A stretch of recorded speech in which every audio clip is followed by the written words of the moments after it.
Hello, papakita ko lang sa inyo kung paano ko napapaprint yung sa POSIBLE device.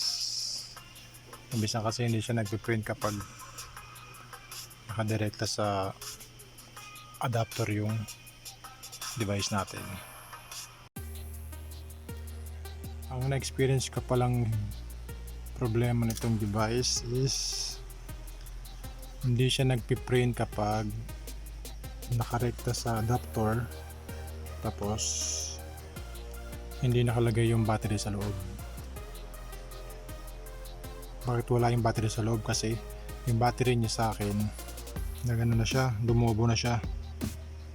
So baka totally masira na yung device, sumabog yung battery, lalong mas malaking problema. So ito, ipapakita ko ulit sa inyo na kapag wala yung battery, kahit nakadirekta sa adapter, hindi siya magpiprint.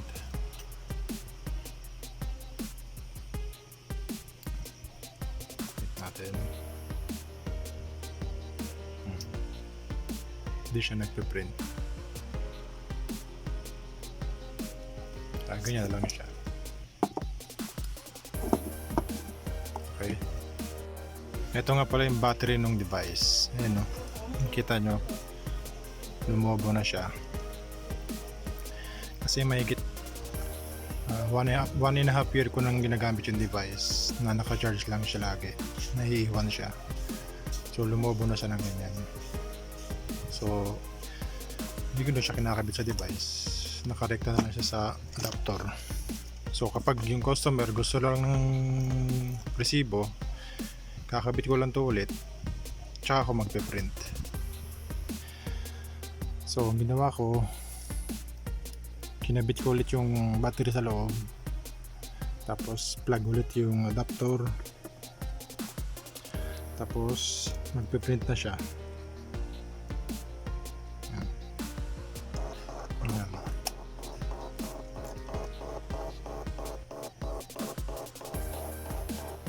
Nag-print na siya ulit.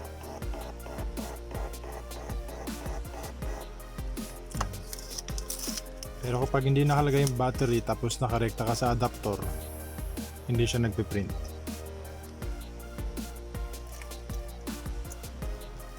Ayan.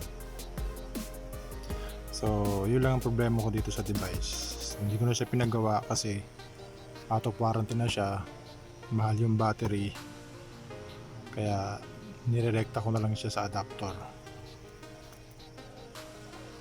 Sana makatulong doon sa mga may device din yan.